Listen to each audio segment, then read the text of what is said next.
matter where you are, no matter how far. Don't worry, baby, just call out my name. I'll be there in a hurry. You don't have to worry, but baby, there ain't no mountain high, no mountain high enough, ain't no valley low, no valley low enough, ain't no river wide enough to keep me from getting to you, baby. Olá, bem-vindos ao Sintonizando Saúde. É sempre muito bom estar aqui com vocês. E continuando um pouco o trabalho que a gente estava fazendo sobre a compreensão de como é que nós funcionamos como um todo, essa interseção que existe entre corpo e alma, mediada pela mente, na Bíblia fala de São Tomé, né, que Sócrates estava vendo. Então, eu acho que esse processo de a gente começar a ver coisas mais concretas que podem nos mostrar que realmente como funcionamos, que é dessa forma, pode ser de grande ajuda para a gente começar a desmistificar essa questão. Eu escuto muitas pessoas falando, eu escutei falar que tal doença tem a ver com a emoção, né? Só tal doença, e não é verdade. Tudo em nós, né, é um espelhamento do que acontece no nosso interno. Então, consequentemente, se nós conseguirmos aprimorar, melhorar, transformar a nossa parte interior, isso vai se repercutir no nosso corpo, né? E então eu estou tentando fazer com que a gente possa perceber isso de formas concretas, a cada vez uma coisa diferente. E hoje eu trouxe um trabalho muito bom, né, para a gente perceber essa interseção, como eu já falei, do nosso corpo com a nossa alma, mediada pela nossa mente, né? Eu trouxe um trabalho do Museu Americano de História Natural. Eles fizeram existe um boletim científico do mapeamento das emoções no corpo. E eu achei um trabalho interessante, principalmente a nível da gente começar a ver, fisicamente falando, como é que se processa o efeito de uma emoção no nosso corpo. Então eu acho que isso pode, de repente, começar a abrir as nossas mentes, os nossos horizontes, podem retirar os antolhos que nós estamos acostumados e fomos ensinados durante nossa vida a mantermos eles ou a só acreditarmos em certas coisas, né? E podemos começar a nos permitir usar a nossa própria cabeça para pensar, para tirar conclusões, para avaliar, para medir as possibilidades e, principalmente, para procurar nos entendermos, cada um a nós mesmos, né? Que esse é o processo, é o grande caminho da transformação, né? Então, eles fizeram, como a gente estava falando, esse mapeamento das emoções no nosso corpo, e eu vou fazer da seguinte forma. Eu vou passar o vídeo que eles fizeram, em que isso é mostrado, e nesse vídeo está em inglês, né? Depois que o vídeo passar, eu vou passar imagem por imagem e vou falar um pouquinho a respeito, para poder ter uma compreensão. Mas eu primeiro gostaria de mostrar o vídeo, porque a imagem, de uma forma dinâmica, vai fazer com que vocês tenham uma percepção melhor do que depois eu vou mostrar. Então eu vou pedir, por favor, Kaique, para passar para a gente primeiro o nosso videozinho, por favor.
Esse é o filmezinho que eles fizeram depois da pesquisa, né, para ilustrar a pesquisa que eles fizeram. E agora nós vamos passar imagem por imagem e eu vou falar para vocês do que se trata. E a intenção é que vocês percebam que as nossas emoções, elas instantaneamente, elas repercutem no nosso corpo. É fácil até vocês mesmos em casa perceberem isso. Quando vocês levam um susto, o corpo todo treme. Quando vocês têm, vamos dizer, medo, às vezes se arrepia, o corpo se arrepia.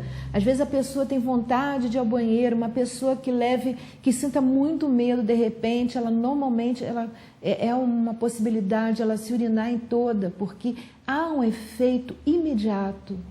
O problema é que a nossa tendência no mundo de hoje, e até mesmo um pouco a criação, você vê muita coisa, tanto no lado feminino como no lado masculino, no lado de meninas como no lado de meninas, você vê uma tendência a incutir certas normas na criação da criança. Então é aquela história, homem não chora, você diz para o menino quando começa a chorar, não, homem não chora. Então, e você diz para meninas também, não se pode fazer isso. As emoções começam a ser manipuladas de forma a agradar o social, né? E hoje em dia você vê isso, eu vejo uma das coisas que eu vejo assim, mais gritantes, para mim, pelo menos, é muito gritante e eu fico impressionada que as pessoas não percebem. Eu vou falar isso para vocês começarem a perceber como é que isso acontece no nosso dia a dia, né? A questão dos cachorros. As pessoas têm o seu cachorro de estimação, o seu bichinho de estimação e não querem que ele lata. Agora eu fico pensando, imagina, uma pessoa aguentaria passar a sua vida inteira sem poder se manifestar, sem poder falar? A forma de se manifestar, a forma de falar do seu cão é latindo. Como é que as pessoas querem ter o cão e impedir que ele se expresse totalmente? É óbvio que aquilo vai gerar doenças. Não tem como. E não tem nada de errado. Eu concordo que se você escuta um cachorro latindo de dor, realmente é ruim. Se você escuta certos tipos de latidos, mas um cachorro latindo no seu natural, não deveria ser uma coisa assim revoltante que incomodasse. Alguma coisa não está certa, né? Vamos repassar isso para a criação das nossas crianças. Se faz isso o tempo todo, uma série de coisas. Como esse exemplo que eu dei, que é assim, um dos mais gritantes, né? Menino não chora. Isso é uma coisa que se escuta muito. Hoje em dia até eu acho que está um pouco melhor com essa coisa da manifestação contra o machismo e tal, mas mesmo assim, se a gente for parar para pensar, pode-se elencar várias coisas que a pessoa que se faz que não. Eu mesmo, minha mãe me dizia muito, não se pode chorar sem motivo. Às vezes eu começar a chorar, não tem que ter motivo para chorar. E muitas vezes o motivo estava lá dentro, não estava fora, ela não estava vendo. Então, é uma questão de você conversar por que você está chorando. E não pode chorar porque você não tem motivo. Quer dizer, na verdade, você pode ter um motivo imenso, mas como eu não estou percebendo, para mim você não tem motivo e não é por aí. E faz-se isso o tempo todo. A gente aqui poderia lembrar muitas, se parasse para pensar, lembraria muitas coisas, né? Isso faz com que as nossas emoções fiquem presas, fiquem agrilhoadas lá dentro, acorrentadas. Nós mesmos, pelo fato de termos tido uma criação que nos tenha dito isso, prendemos essas emoções dentro de nós. E muitas vezes nós temos uma reação física e não temos a percepção de que aquilo é consequência de uma emoção que nós sentimos e que não nos permitimos a nós mesmos externar aquela emoção. Muitas vezes alguma pessoa faz alguma coisa e aquilo te incomoda muito e você fica possesso de raiva com aquela pessoa, quando na verdade aquilo não tem nada a ver com a história. Aquilo pode ter te lembrado, te trazido a lembrança, alguma coisa que te deixou, quando aconteceu, essa coisa aconteceu, te deixou muito angustiado, vamos supor, né? E te deixou com raiva, e na hora que você faz aquela associação sem ter consciência disso, você sente raiva. Como você não tem consciência, você não sabe o que seria o porquê da tua raiva, você debita aquela pessoa, aquele fato, aquele fenômeno, aquele acontecimento que detonou aquela raiva dentro de você. Mas, na verdade, a raiva, ela nunca é, ou qualquer outra emoção, ela nunca é uma coisa externa. Eu estou com raiva porque fulano fez isso. Na verdade, a raiva está aqui dentro de mim. Por isso eu consigo externá-la. Eu só posso externar uma coisa que está dentro de mim, né? E essas emoções, elas estão no nosso corpo, mesmo que eu não tenha consciência disso, elas têm uma característica própria. Elas detonam um processo interno, nosso metabolismo interno, e elas se expressam. É exatamente isso que a gente vai ver agora. Nós vamos para a primeira imagem, né? Em que está escrito: as emoções se originam no cérebro, isso é a tradução do que está no original em inglês, né? Mas podem se manifestar como sentimentos físicos através de todo o corpo. E aí ele fala no desgosto, a tradução do inglês, o desgosto seria butterfly, seria borboletas aliás, esse seria a ansiedade, borboletas no estômago, né? Que a ansiedade é como se você tivesse muitas borboletas no estômago, né? Então eu acho que a expressão em inglês reproduz até bem fielmente como é que é a coisa. É a sensação física nos seres humanos de um sentimento oscilante, né, no estômago. E isso é feito por quê quando você fica ansioso? Por que acontece isso? Porque você tem uma redução do fluxo sanguíneo para os órgãos, para o órgão, no caso, para o estômago. Ele é o resultado da liberação da adrenalina na resposta de luta ou de fuga, né, que provoca aumento da frequência cardíaca, da pressão arterial e, consequentemente, envia mais sangue para os nossos músculos. E aí provoca essa sensação essa ansiedade, que é essa sensação de borboletas no estômago. Temos também os pés frios. Em muitas ocasiões a pessoa tem uma emoção e os pés esfriam, né? É uma outra possibilidade. E temos o desgosto, como eu falei, né? Que seria o coração ficar pesado, né?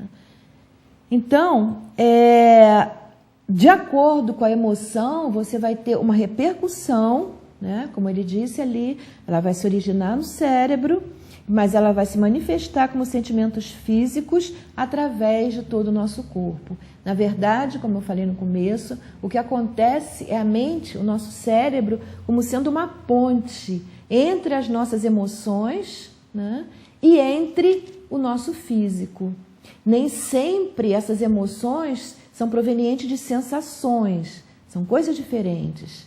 Eu posso simplesmente estar quieta aqui e vejo algum animal que me provoca medo, tá? Eu vou ter um acesso através dos meus órgãos dos sentidos a alguma coisa que vai me provocar uma emoção de medo, né? A emoção de medo, ou qualquer emoção em si, ela não é particular de um órgão. Essa seria a grande diferença. Muitas pessoas confundem isso, né? Essa emoção, sensação, sentimento, né? A emoção, ela é gerada no corpo como um inteiro, como um todo. Você pode dizer: eu estou tendo a sensação de que esse copo está frio, está gelado, né? Isso é uma coisa que eu sinto na minha mão. Mas no momento em que eu tenho, por exemplo, meu visual atinge alguma coisa que me provoca medo, eu vou ter o medo no meu corpo inteiro. Não é o meu estômago que está com medo. Ele pode até detonar alguma coisa no estômago, né? Mas não é o meu estômago que está com medo, sou eu. Eu, por inteira, estou sentindo medo, né? Essa é a grande diferença. Na minha emoção, estou eu toda, né? Inteira, né? E isso pode ir. Por exemplo, nós falamos na ansiedade como repercutindo no estômago, mas eu vou lembrar novamente uma coisa que eu tenho repetido sempre: nós somos singularidades, ou seja, nós somos seres, cada um de nós, únicos no mundo. Não existe no universo outra Madalena. Em nada. Qualquer outra pessoa que possa existir no universo inteiro vai ser diferente de mim, né? Então, isso é importante, cada um de nós é único. Então, obviamente, nem sempre o medo vai detonar em todas as pessoas um problema nos mesmos órgãos. Vai haver uma variação, vai haver uma modificação. Daí o problema de você clinicar uma pessoa com um medicamento alopático do estilo de tal doença, tal medicamento, né? Uma das coisas que digamos, incentivou o Dr. Eduardo Bach, que foi o fundador dos florais do Bach, os primeiros florais que existiram na Terra, né? Foi exatamente, ele tinha esse acesso, o pai dele era dono de Minas e ele tinha acesso às pessoas lá, e o que acontecia era que ele começou a perceber que a mesma doença, quando eram medicados com o mesmo medicamento, nem sempre para todos dava um resultado positivo. E ele começou a perceber que se você começasse a clinicar as pessoas, não pela doença que elas estavam tendo, mas pelo modo de ser de cada uma delas, para as emoções, agrupasse pessoas que estivessem naquele estado, mas que tivessem tendência a medo, outras tendência à tristeza, outras... Se eles agrupassem dessa forma e tratasse aquelas emoções e não a patologia em si, os resultados eram excelentes. E foi isso que colocou ele no caminho, né?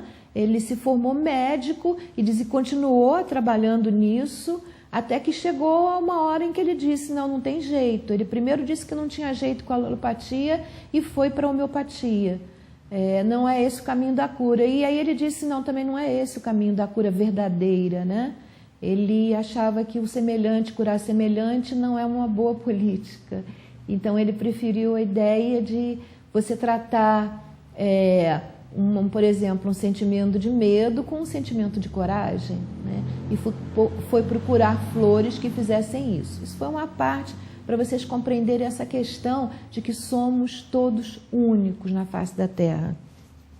Nós vamos então agora para a imagem 2, em que ele nos diz que uma nova pesquisa, que foi essa pesquisa, né, eles estudaram mais de 700 pessoas para conseguir descobrir com precisão as emoções, como as emoções podem estar ligadas a específicas sensações corporais, né? Como se distribui, quando se tem medo, uma pessoa vai sentir de uma certa forma, isso que eu acabei de falar, né? Outra vai sentir de outra forma. Então eles tentaram colocar isso de uma forma concreta, através de imagens, como esse medo vai se distribuir no corpo de várias pessoas. Mas o mais importante aqui, que eu gostaria que vocês realmente parassem para pensar, é que vai se distribuir, né? O estudo deles vai mais além, como se distribui, a gente vai mostrar isso aqui,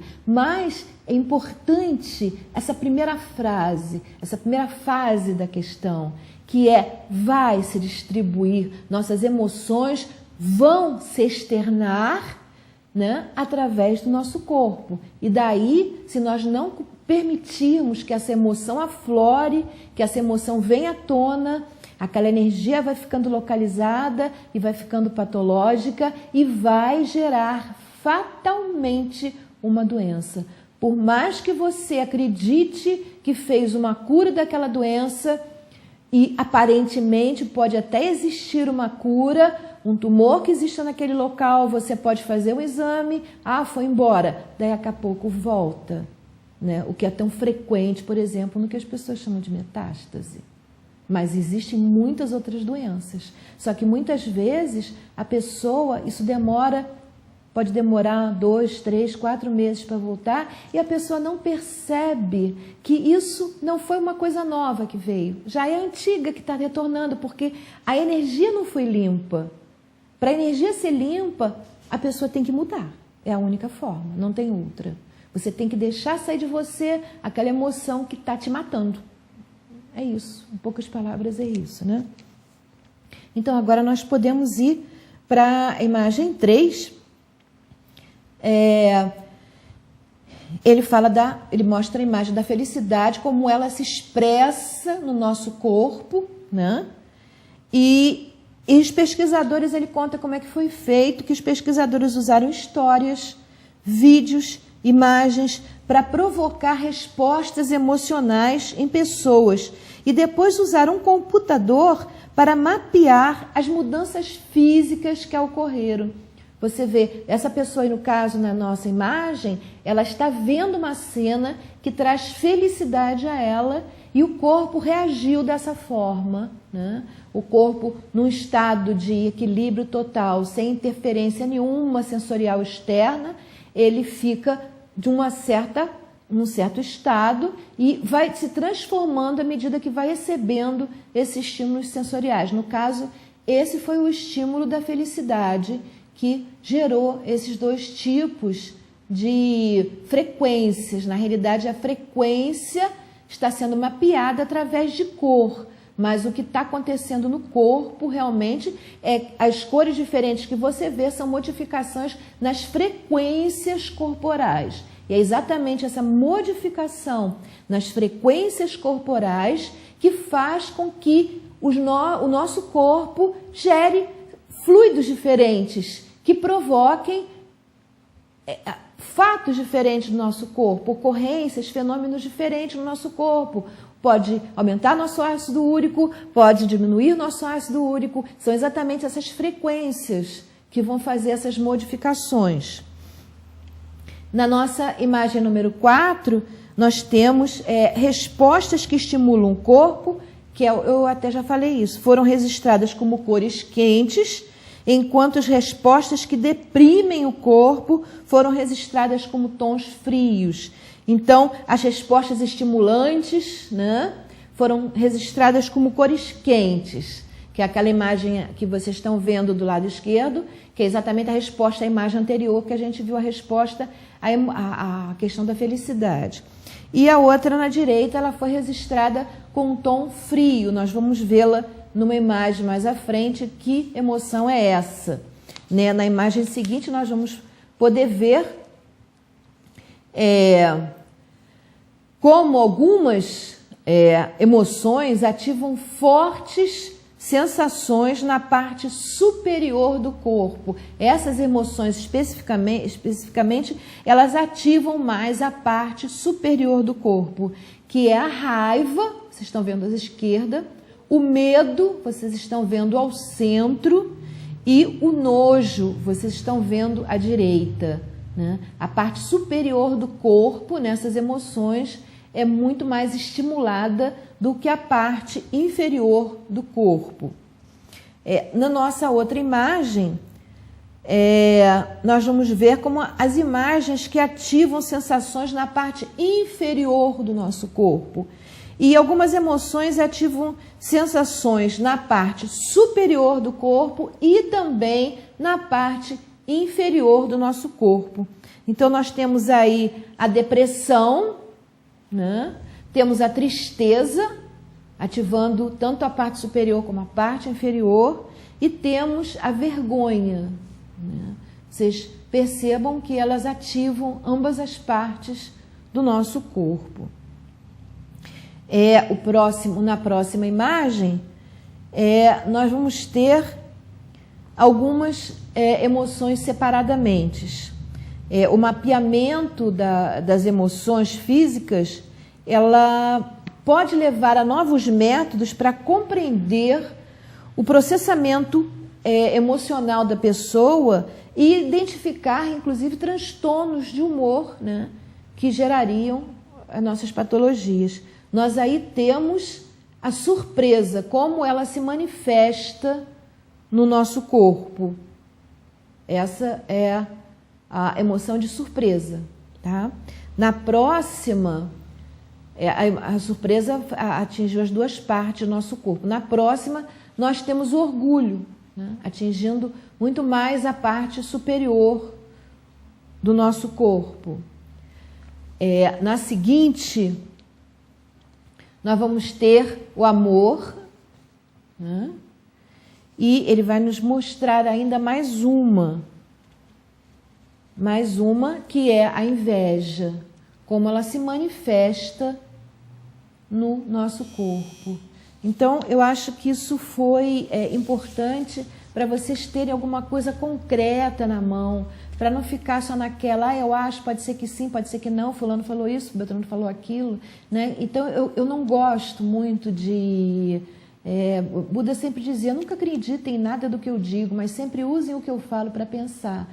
Então, o que eu procuro fazer é dar material para vocês poderem pensar a respeito daquilo, tendo alguma coisa concreta na mão, alguma coisa que ajude esse pensar, que faça com que vocês possam abrir o campo de percepção de vocês e começar a perceber como é que funciona não só o mundo que está à nossa volta, mas também o nosso próprio mundo interior, que é fundamental e é em função desse mundo interior que nós temos que vai ocorrer a relação que nós temos com esse mundo exterior, né? Vai depender do meu ser, do meu eu, o tipo de relação que eu vou ter com o outro, né?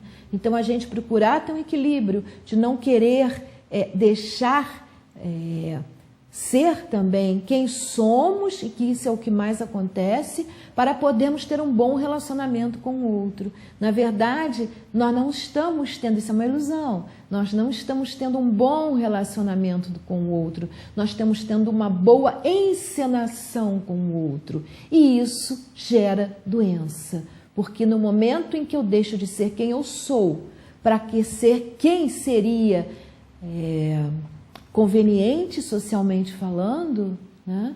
Isso é uma coisa ruim. O que não quer dizer que eu procure ser cada vez melhor, eu devo procurar ser cada vez melhor para ter cada vez mais um melhor relacionamento com o outro, mas um relacionamento verdadeiro, não uma encenação. Isso é fundamental. E isso é um processo de transformação que toma tempo até você conseguir atingir um ponto de equilíbrio, mas que é perfeitamente viável e é realmente o caminho de você poder ser saudável. Não tem como, né? Você tem que... O Dr. Eduardo Bayer dizia, só existem 2 motivos, segundo ele, para a doença, né? Um é porque nós queremos que o outro faça o que nós queremos que ele faça. Nós não estamos preocupados com o outro, estamos preocupados em querer fazer a nossa vontade. É a necessidade de ter o poder na mão. E o outro motivo é a gente se entregar e fazer o que o outro quer que a gente faça, né? É deixar que o outro exerça em nós aquele poder que ele quer ter na mão, né? Você, para ter um lado da moeda, você tem que ter o outro. Os dois lados funcionam juntos, né? Você não tem um tirano se você não tem aquele que foi tiranizado. É impossível, né? O tirano só se torna tirano na medida em que ele exercita a tirania dele, né? Senão ele vai ficar sempre na possibilidade, mas nunca vai conseguir a concretizar isso, né? E nós temos ainda um outro fator que eu gosto de lembrar, quando a gente realmente não só faz o que o outro quer, mas às vezes a gente faz o que a gente acha que o outro está querendo, que às vezes nem é, ele nem está querendo aquilo, mas nós achamos que aquilo que eu vou fazer vai agradar fulano e eu faço, porque eu meti na cabeça que aquilo é que vai agradar. Então eu contrario o meu próprio interior para fazer alguma coisa que eu acho que vai agradar outra pessoa e que muitas vezes nem vai agradar, né? Bom, eu espero que isso tenha ajudado esse nosso processo de pensar a respeito de nós mesmos e a respeito do que está à nossa volta, ajudado a gente poder pensar a respeito e compreender como é que nós funcionamos. E eu vou agora falar de alguma coisa assim, mais a nível de, como eu costumo dizer, de muleta, alguma coisa que pode nos ajudar nesse processo. E uma coisa que ajuda muito, tem muitas formas benéficas de uso, né? E que não é nem tanto assim usado, as pessoas não têm noção do quanto é útil, né? E é o óleo de rícino. O óleo de rícino, eu vou pedir a imagem da mamona, pode ser do óleo de rícino, a mamona, porque de onde sai o óleo de rícino?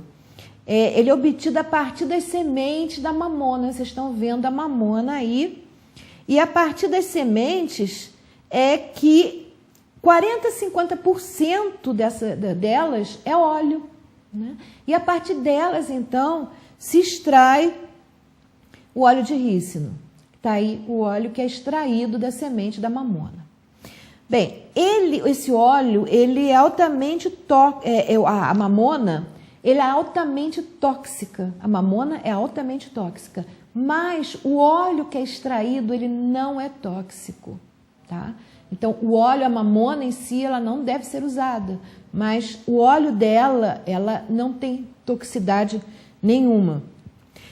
Quando se extrai o óleo, as substâncias responsáveis pela toxicidade da planta são eliminados durante esse processo de extração do óleo. Ele não vai, essas substâncias, junto com o óleo.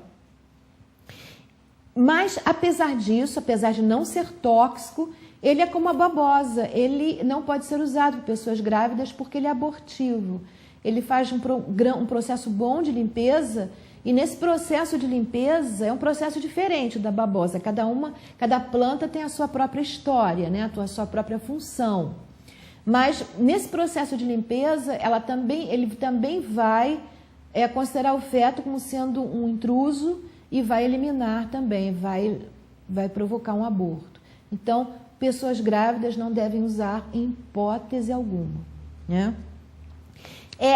Independente do uso interno dele, o óleo de rícino ele é muito usado na Índia, na cosmética. Ele alonga os cílios. Se você passar com um cotonetezinho, o óleo de rícino nos cílios, ele vai fortalecer e alongar os cílios, né? E ele também é usado na fabricação do kajal. O kajal, eu não tenho hábito de me maquiar, mas em casa eu estou começando até a me acostumar a usar o kajal. Mas esse kajal que eu uso é o kajal realmente, é o originário que se usa no Egito, que se usa na Índia. Eu vou num programa à frente para, se alguém tiver interesse, aprender a fazer o kajal, né? Eu vou passar um videozinho, né, com uma professora indiana que eu tive, ensinando como faz esse kajal. E na preparação do kajal, a última etapa, aquela fuligem é misturada com o óleo de rícino. E esse kajal ele é usado, por que eu tenho usado? Porque ele, não só por questões estéticas, mas ele é um excelente produto para os olhos, terapeuticamente falando. É muito bom para os olhos. E por isso na Índia até os homens mesmo muitas vezes usam o kajal. E como se usa muito lá, e é uma coisa que fica bonita realmente, aquele traço escuro nos olhos, isso foi ganhando campo na cosmética, no mundo inteiro, como questão de estética, por questões de beleza. Só que a fabricação do kajal que você compra, mesmo que seja de boa qualidade, ele não é feito, ele não é o kajal autêntico, verdadeiro, terapêutico, feito como é feito, né? A pessoa que queira usar e não queira fabricar em casa, ela pode entrar em sites internacionais, como por exemplo o Amazon vende, eu adquiro direto do Amazon. Você pode comprar o kajal terapêutico, não é para comprar kajal só de estética, é kajal terapêutico com finalidades inclusive para quem tem problemas nos olhos, com fins de cura, né? Você pode comprar e já vem pronto, do Himalaia tem um muito bom, que você já compra pronto, né? Mas só que ele, inclusive, além de ser feito, como eu vou mostrar para vocês, ele ainda levam ervas, né? Ele é medicado, a gente chama no Ayurveda, a gente faz, um kajal medicado. Ele, além de ser por si só já um medicamento, ele ainda leva ervas na sua composição que vão funcionar como um tratamento de cura para quem tem problema nos olhos. E se não, ele pode ser usado esteticamente e ao mesmo tempo servir como uma forma de você melhorar a sua visão, com muitas utilidades terapêuticas, né? Bom, então eu já falei, ele era usado no Antigo Egito, na Índia, desde tempos imemoriais. Cleópatra não andava sem o seu kajal, né? E aquele lá, sim, aquele era feito da forma real como ele deve ser feito. Bom, internamente, o óleo de rícino, ele é laxativo, ele é lubrificante das fezes, estimulante do movimento intestinal. Ele é um excelente auxiliar nos processos de emagrecimento também. Eu vou falar como já.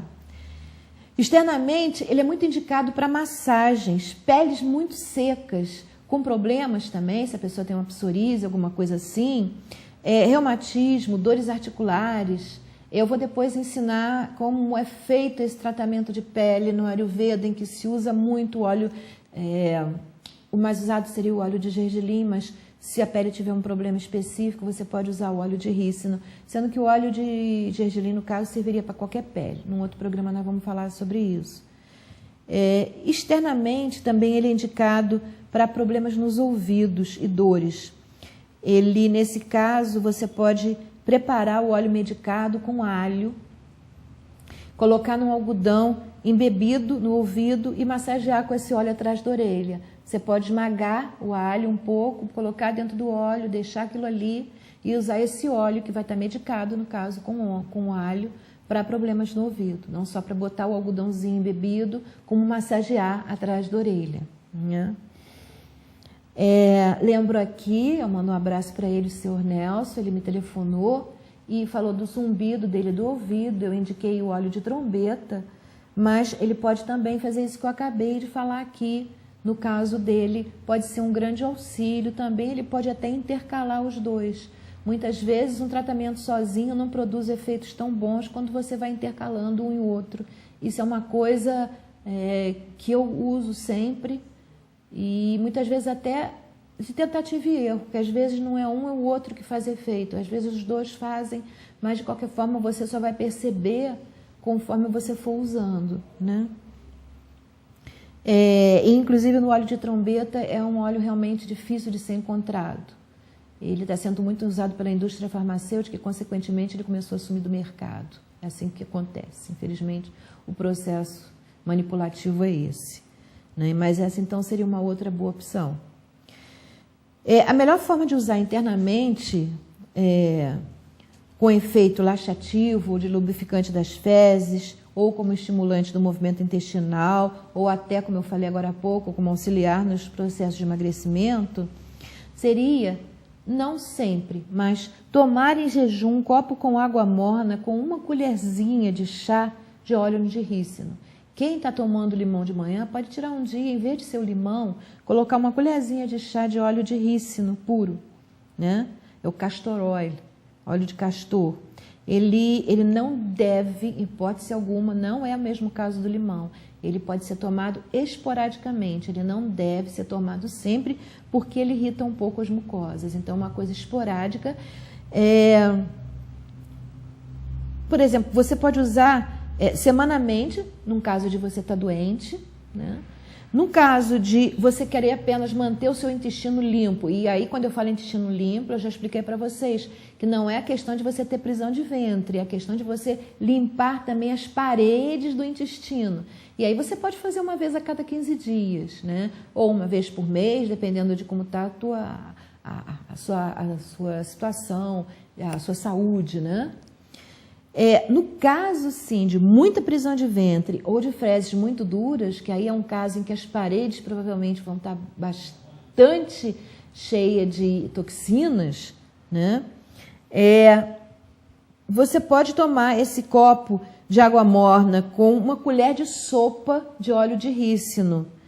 E você pode, quando você pode começar a fazer isso, você pode tirar assim 2, 3 dias e fazer isso seguidos, uns 3 dias seguidos, para você fazer um processo inicial de libertar daquilo ali, dar um impulso inicial, digamos, para a coisa começar a funcionar.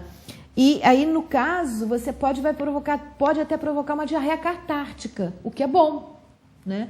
Nesse processo inicial de limpeza, e depois não volta para aquilo que eu falei, porque aí você já fez aquela limpeza básica, né? É como você ter uma casa muito suja, você faz uma limpeza mais reforçada e depois você vai mantendo, aí já é diferente. Então, se a pessoa fez isso, teve uma diarreia, 2 dias você deixa, né? Toma bastante água, repõe sucos para repor essa questão salina do corpo, para não ter um outro problema, né?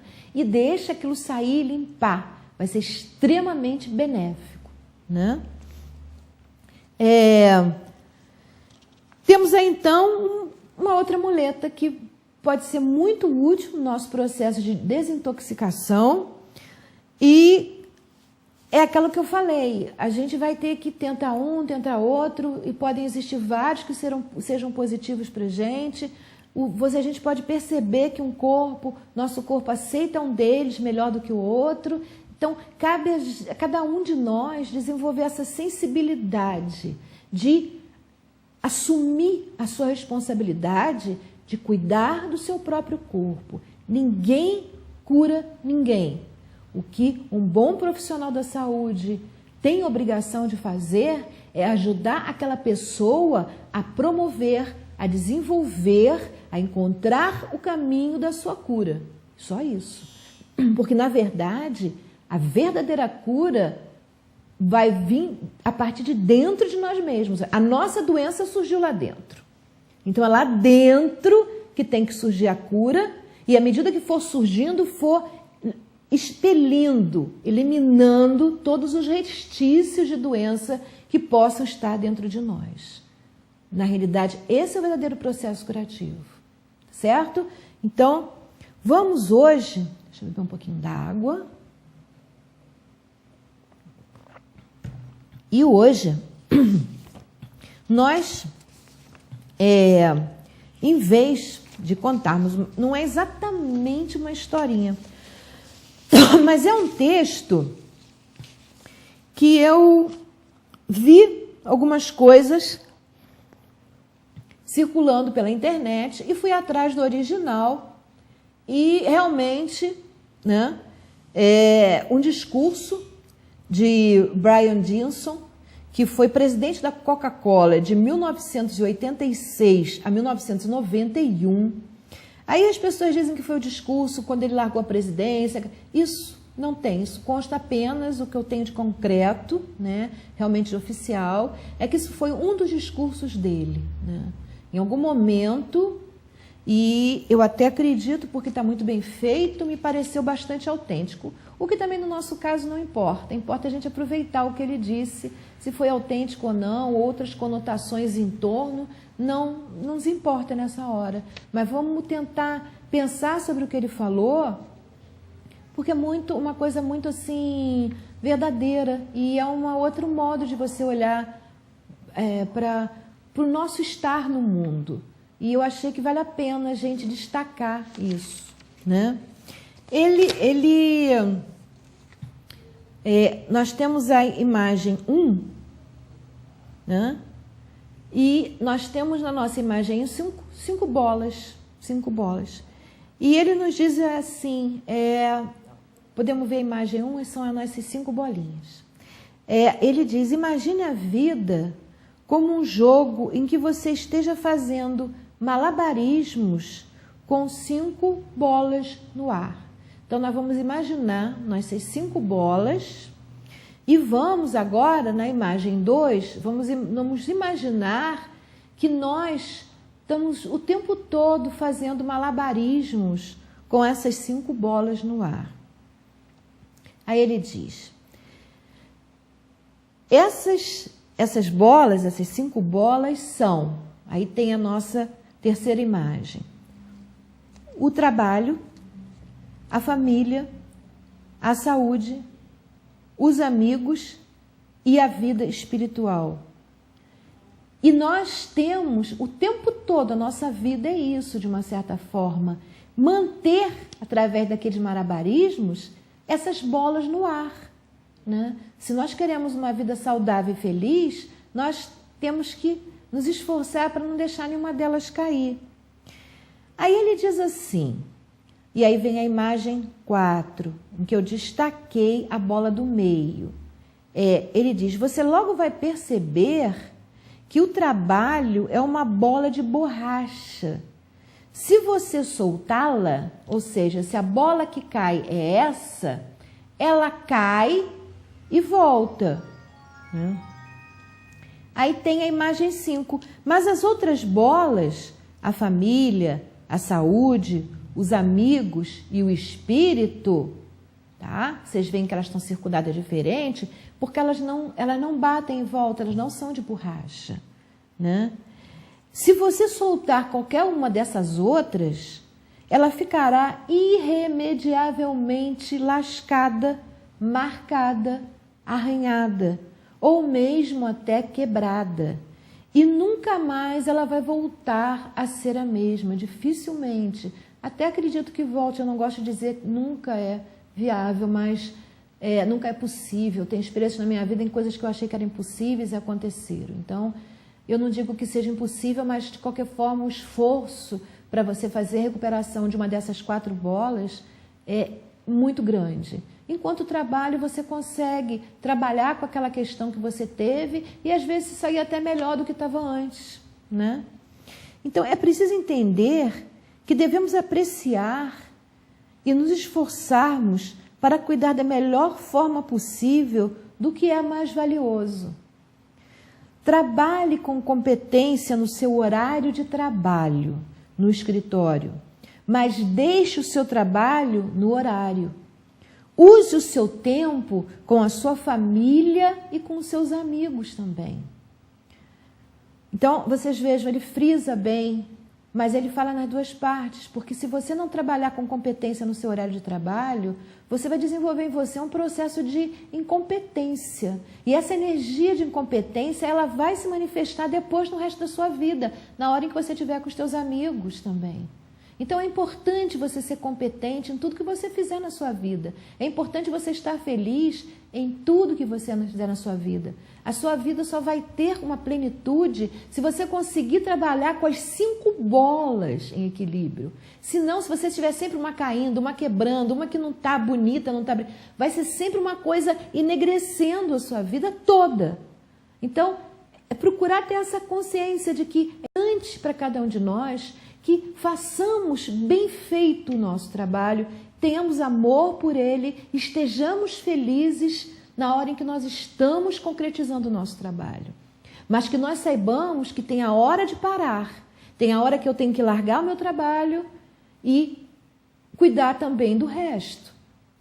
No outro dia, eu volto a cuidar. Então, na hora do trabalho, eu vou cuidar muito bem do meu trabalho. E na hora que é minha, que é da minha família, que é dos meus amigos, que é da minha vida espiritual, eu também vou cuidar muito bem dessas outras bolinhas. Isso é importante ficar claro, porque quem está ali no trabalho sou eu.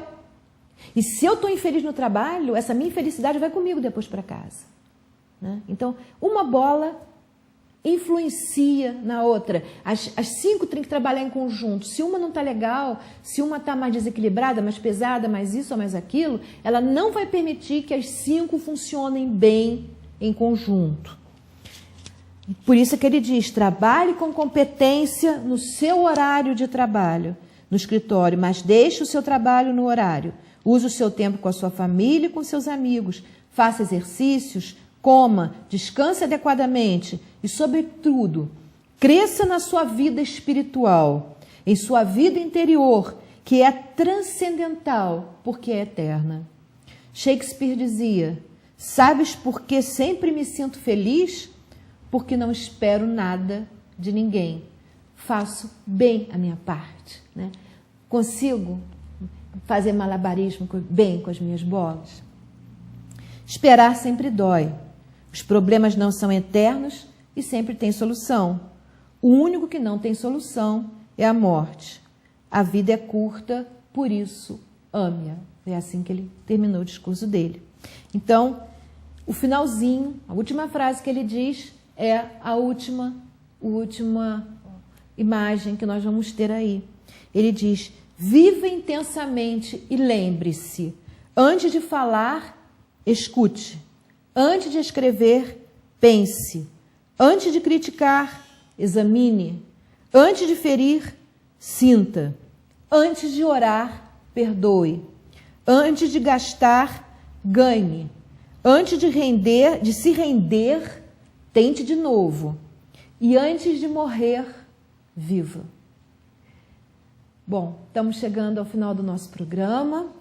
Muito obrigada a todos. Eu espero que vocês tenham gostado. É sempre muito bom estar aqui com vocês e contamos sempre com vocês. Nossos horários são às sextas-feiras, às 13 horas, logo após o programa Cidade e Comunidade, do Roberto Costa. Nós temos reprises às segundas-feiras, às 3 horas da tarde, às 15 horas. Temos às quartas-feiras, às 5 horas da tarde, às 17 horas. As perguntas podem ser feitas através do e-mail sintonizandosaude@hotmail.com.br ou através da nossa página do Facebook. Vocês vão lá e procuram Sintonizando Saúde. Eu queria aqui pedir desculpas porque essa semana eu não fiz atualizações. Eu fui viajar logo após o último programa, fui para o batizado da minha netinha. Foi uma viagem muito boa, muito feliz.